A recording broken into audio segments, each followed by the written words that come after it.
The Breaking Point commander Sarah Chen stared at the holographic display floating above her desk, her hands trembling slightly as she read the casualty report for the third time. 417 souls, scientists, engineers, their families who had volunteered for the deep space research mission to the Kepler station, all gone in less than 30 seconds when the Corthani battlecruiser had opened fire without warning. The door to her quarters chimed softly. "Come in," she called, her voice hoarse from hours of silent grief. Captain Marcus Webb entered, his usually composed face showing the same haunted expression that had settled over every human in the fleet since the news arrived.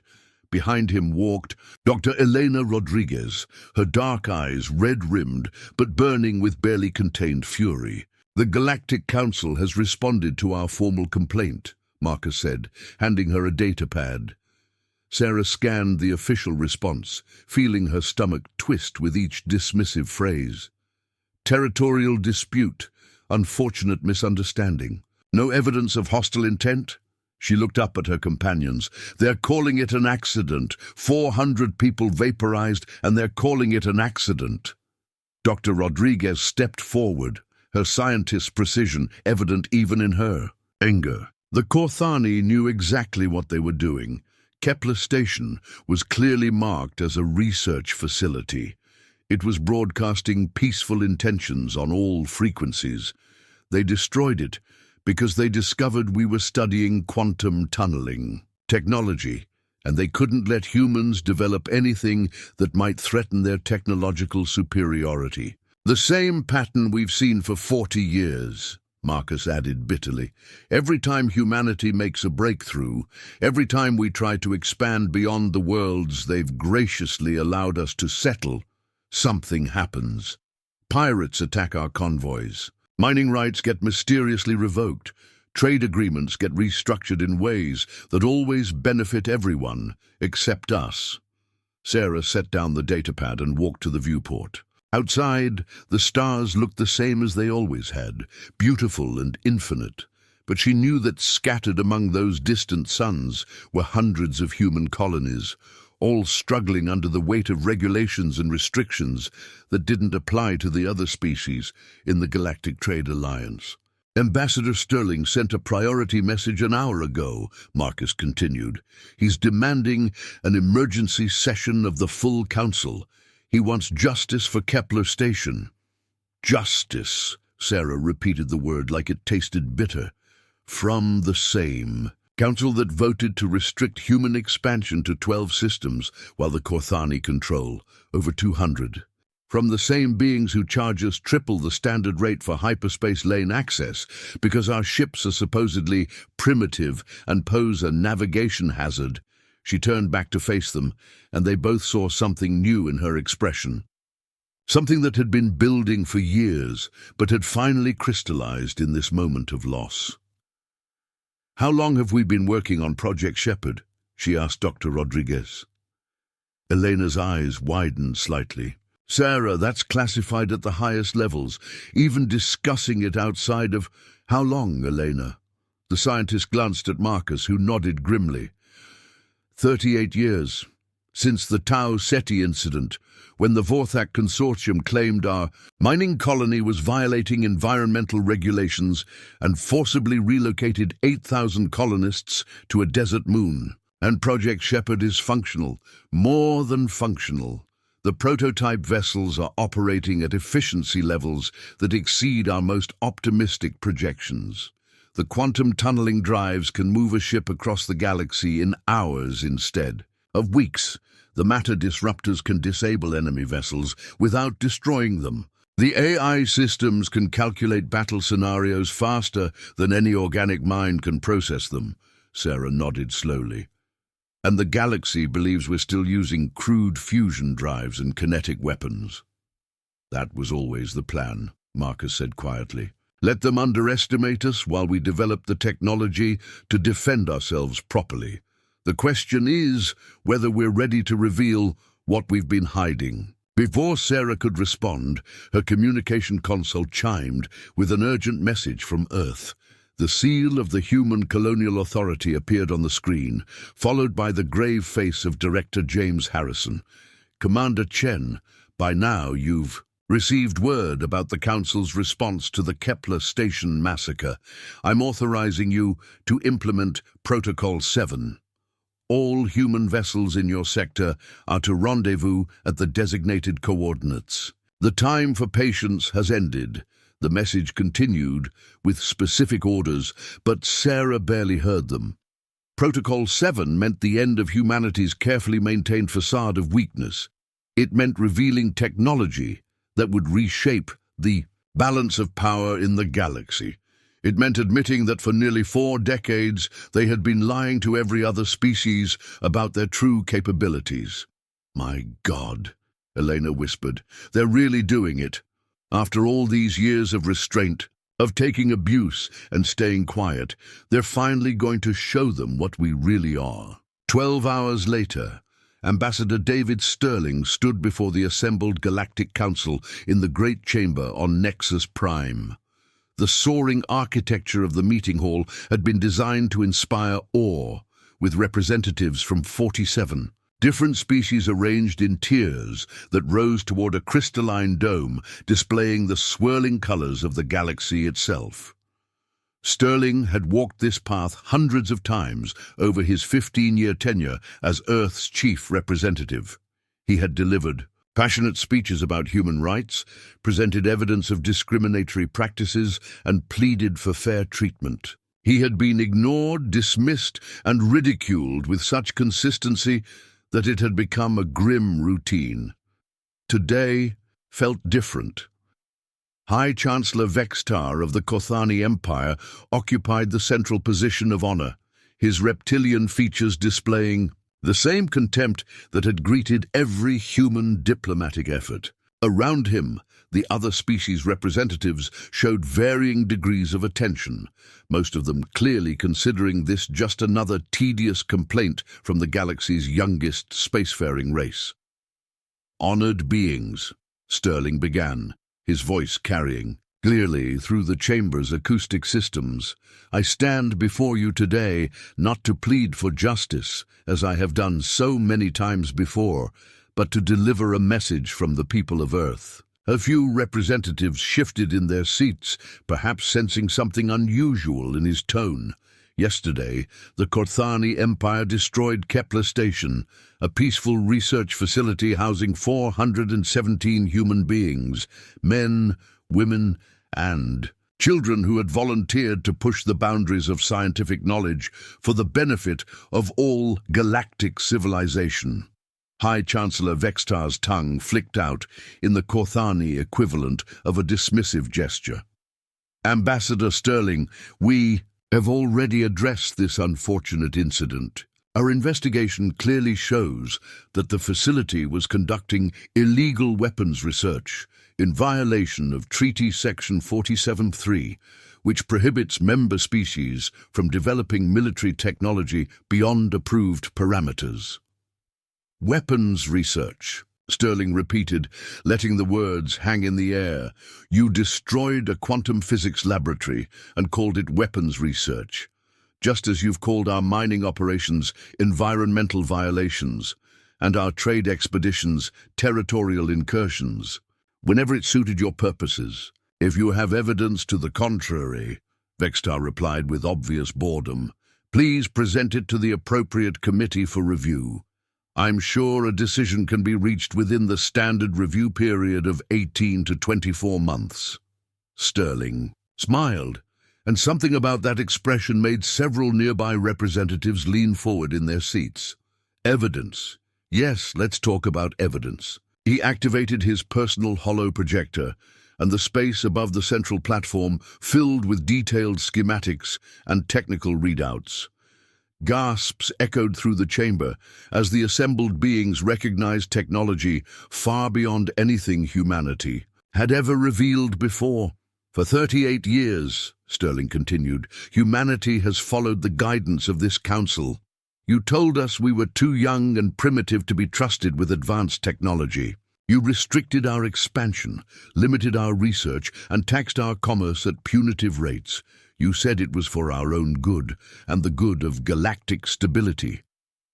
The schematics in the hologram shifted, showing vessels that bore only superficial resemblance to the crude human ships the galaxy was familiar with. These were sleek, elegant craft that seemed to bend space around them. So we played the role you assigned us. We built ships that looked primitive while hiding revolutionary propulsion systems inside outdated hulls. We developed weapons that could disable entire fleets while pretending our most advanced armaments were kinetic projectiles. We created AI systems capable of running entire star systems while maintaining the fiction that we were still using simple computer programs. High Chancellor Vextar was no longer looking bored. His vertical pupils had contracted to thin slits, and his clawed hands gripped the arms of his chair. This is impossible. Our intelligence networks would have detected such developments. Our trade inspections would have revealed advanced technology. Your intelligence networks, Sterling said, his smile becoming something that was no longer entirely friendly, have been thoroughly compromised for decades. Every spy you sent to human space reported exactly what we wanted them to report.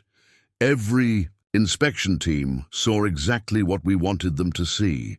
Did you really think a species capable of reaching the stars would be unable to master the art of misdirection? The chamber erupted in agitated voices as representatives from dozens of species began demanding explanations, accusations, and reassurances. Sterling waited for the noise to die down before continuing. But here's what you need to understand. About humanity, we didn't develop this technology to conquer you. We developed it to protect ourselves from you. Every restriction you placed on us, every unfair trade agreement you forced us to sign, every colony you seized or destroyed, we endured it because we believed in the possibility of peaceful coexistence. He paused, letting his gaze sweep across the assembled beings. That belief died with the 417 souls at Kepler Station. As if summoned by his words, the great view screens around the chamber came to life, showing feeds from across the galaxy. In system after system, human vessels were dropping their technological disguises, revealing capabilities that rendered the most advanced alien warships obsolete by comparison. Near the Kothani homeworld, what had appeared to be a small human cargo convoy suddenly transformed into a fleet of vessels that moved faster than the Kothani defense satellites could track. Within minutes, they had disabled the entire orbital defense network without firing a shot, using some form of technology that simply made enemy weapons stop functioning. As of this moment, Sterling announced, humanity withdraws from all treaties that have been used to exploit and oppress our people. We reject the authority of any council that has consistently denied us justice while protecting those who prey upon us. And we serve notice that any further attacks on human colonies or citizens will be met with the full measure of our response.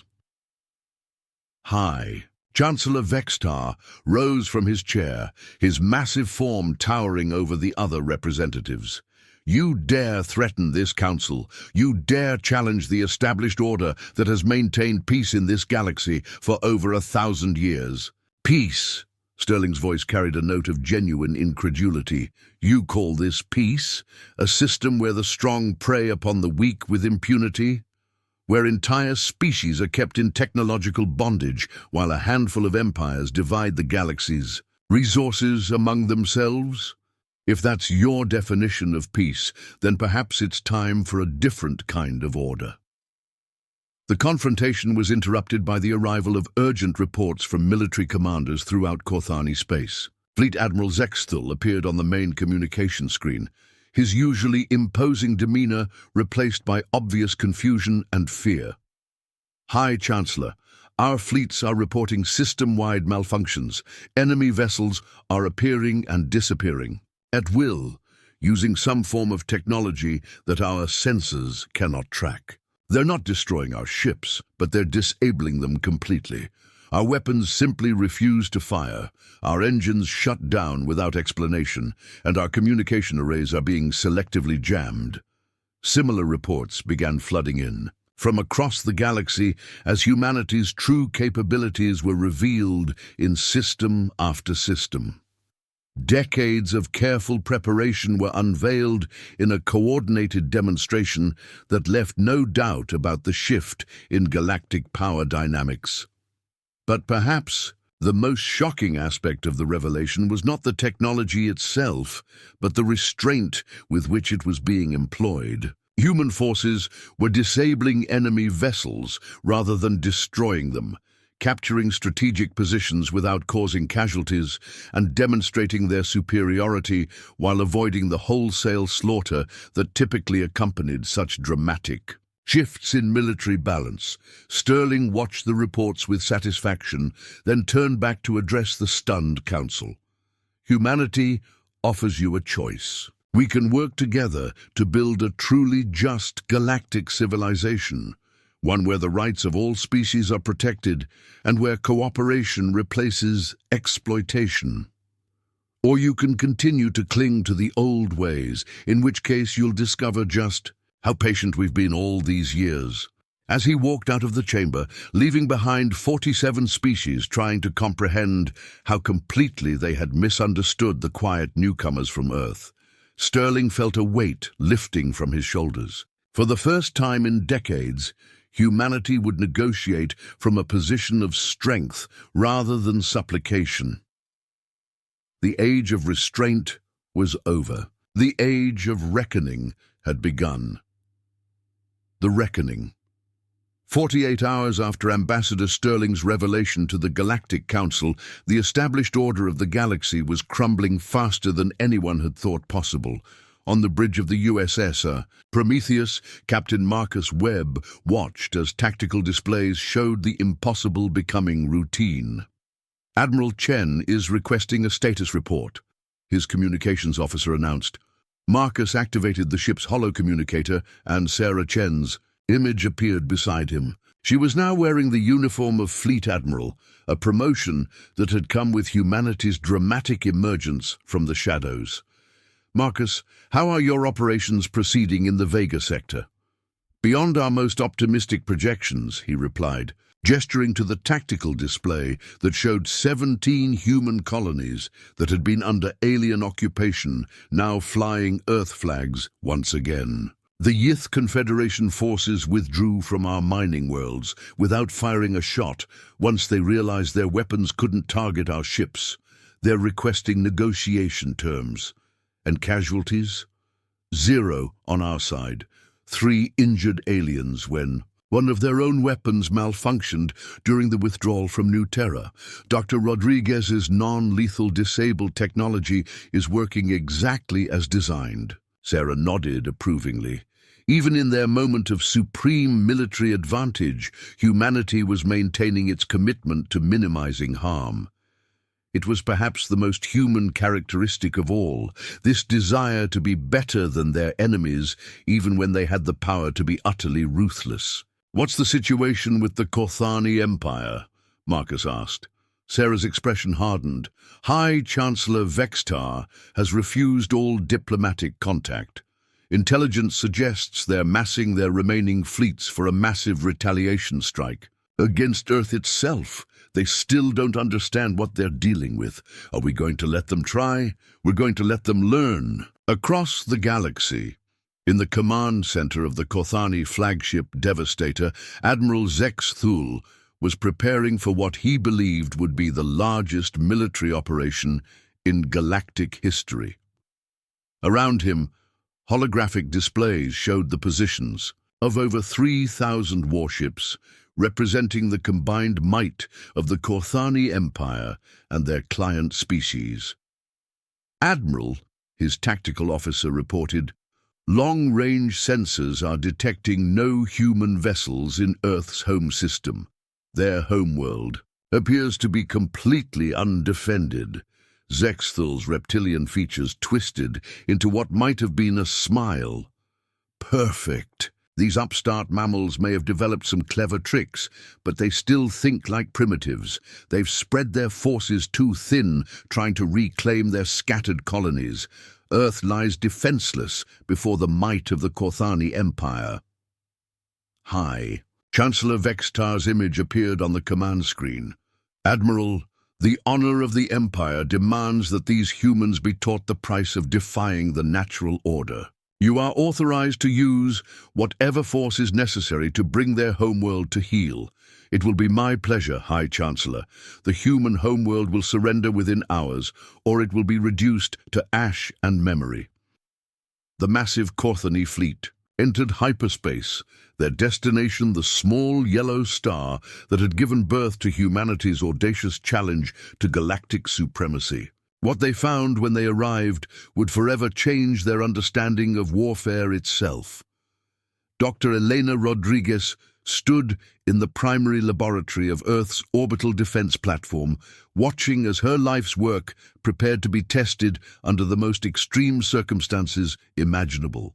Around her, banks of quantum computers hummed with activity, their processing power focused on calculations that would have seemed like magic to earlier generations of scientists. "Elena," came Admiral Chen's voice over the communication system. "Are you ready for Operation Shepherd's final phase?" "All systems are green," she replied, her fingers dancing over control surfaces that existed more as light than matter. "The dimensional fold generators are online. The consciousness-guided targeting systems are synchronized, and the matter reformation protocols are standing by. And our friends are about to arrive right on schedule through the massive transparent aluminum viewports of the laboratory." Elena could see the first signs of the Kothani fleet's emergence from hyperspace. Pinpricks of light were appearing at the edge of Earth's solar system, each one representing a massive warship bristling with enough firepower to level continents. 3,000 ships, she murmured to herself. They really don't understand what they're walking into.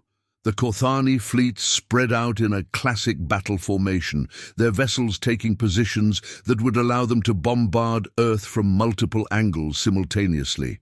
Admiral Zexthul was following tactics that had been refined over centuries of galactic warfare, proven strategies that had brought dozens of worlds to their knees. "Humans of Earth," his voice boomed across all communication frequencies, "you have exactly 1 hour to surrender unconditionally. Submit to the authority of the Kothani Empire, and your deaths will be swift.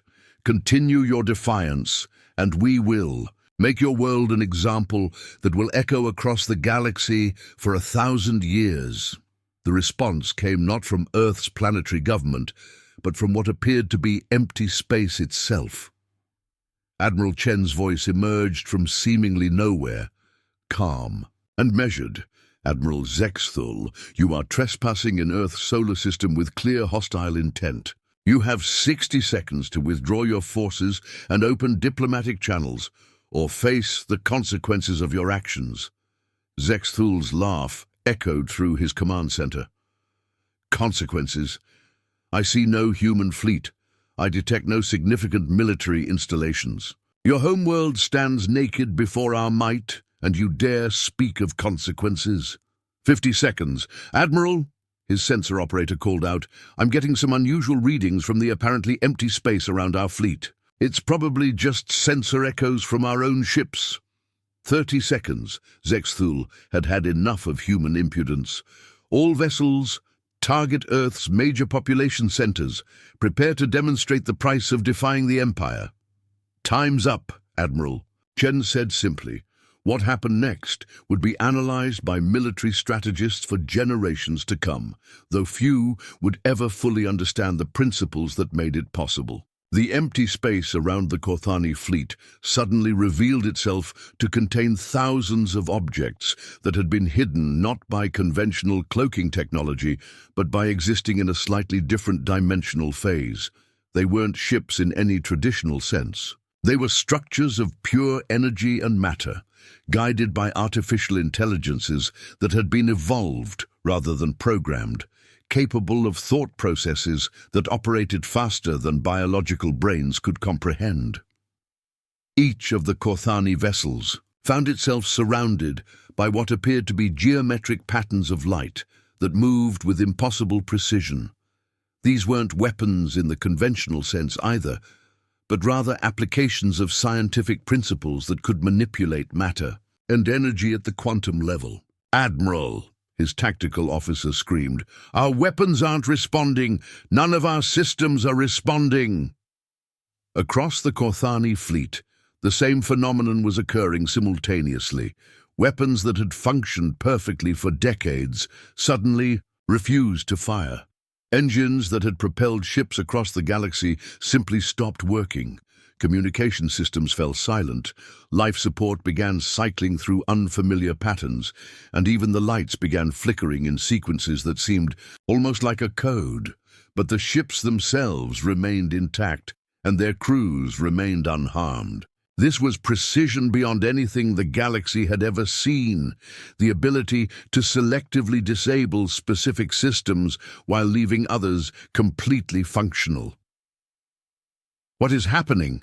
Zexthul demanded, though his communication system was now only working. Internally within his own ship, Dr. Rodriguez's voice answered him from speakers he didn't know his ship possessed. "You're experiencing the practical application of consciousness-integrated quantum mechanics, Admiral. Your ship's computer systems are now running subroutines written by artificial intelligences that think at speeds you cannot comprehend. They're perfectly capable of distinguishing between offensive and defensive systems, between weapons and life support, between engines and environmental controls. This is impossible.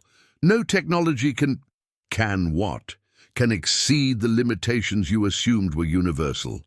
Can surpass the boundaries of science as your species understands it? Admiral, humanity has been studying the deepest principles of reality. While you've been content to rely on technology you inherited from species that came before you. One by one, the Kothani vessels found themselves being gently but irresistibly moved into new positions, arranged in perfect geometric patterns that spelled out messages in mathematical languages that even their computers could translate. The message was simple and repeated in the scientific notation of every known species. Surrender accepted. Prepare for diplomatic contact.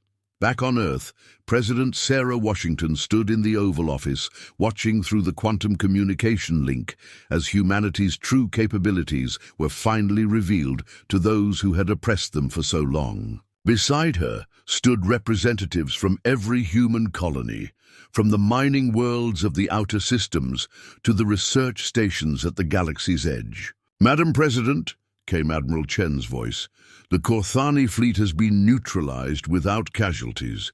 They're requesting immediate diplomatic contact, and I'm detecting similar surrender requests from Kothani forces throughout the galaxy." "What about the other species? How are they responding to our emergence?" "The reactions are mixed but generally positive. Most of the smaller civilizations are expressing gratitude for our restraint and requesting protection from the species that have been exploiting them. The Altarian Republic has formally requested to join a mutual defense pact with Earth. Even some of the mid-level powers are indicating interest in new trade agreements based on actual equality rather than the old exploitative terms." President Washington nodded thoughtfully. This was the moment humanity had been preparing for, consciously or unconsciously, since they first looked up at the stars and wondered what was out there. Not conquest for its own sake, but the responsibility that came with power. "Admiral, please inform all human forces that our primary objective is now the protection of civilian populations and the establishment of fair diplomatic relations.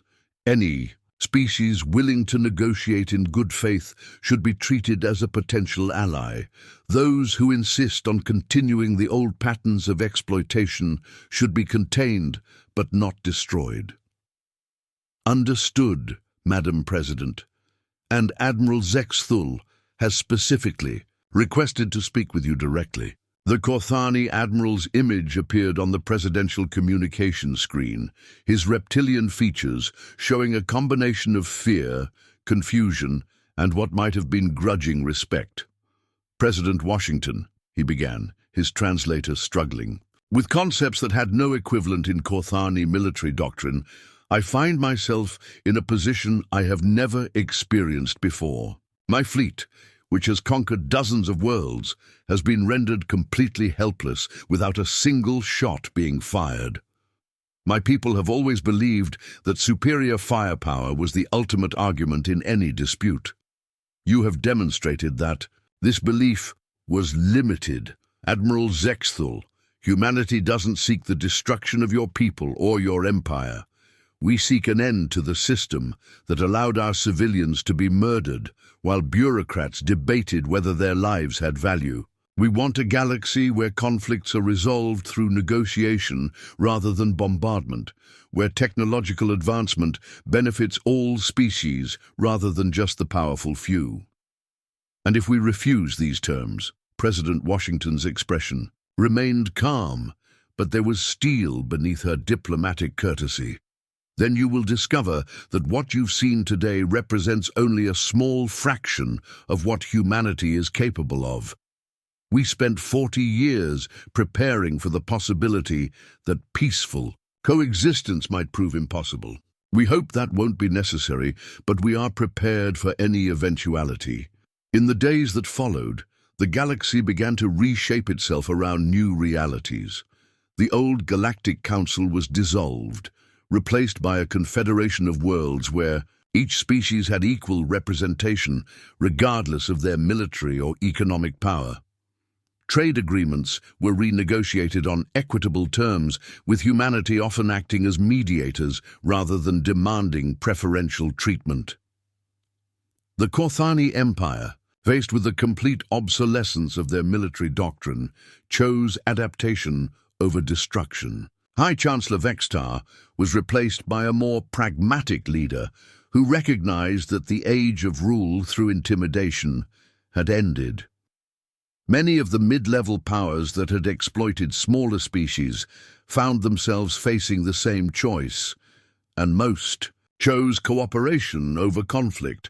But perhaps the most significant change was in humanity itself. The species that had spent decades enduring discrimination and exploitation while secretly preparing for the day they could defend themselves had discovered that their greatest strength lay not in their advanced technology, but in their unwillingness to become the monsters they had fought against. Dr. Elena Rodriguez, now serving as Earth's chief scientific advisor to the new Confederation, often reflected on the irony of their situation. They had developed weapons capable of destroying entire star systems, but their greatest victory had been achieved without taking a single life. They had created technology that could have made them the galaxy's supreme rulers, but they had chosen, instead, to become its protectors. Standing in her laboratory, looking out at a galaxy that was finally learning to live in peace, she allowed herself a small smile. Humanity had kept its promise to itself. They had remained human even when they had the power to be gods. The age of restraint was over, but the age of wisdom had just begun.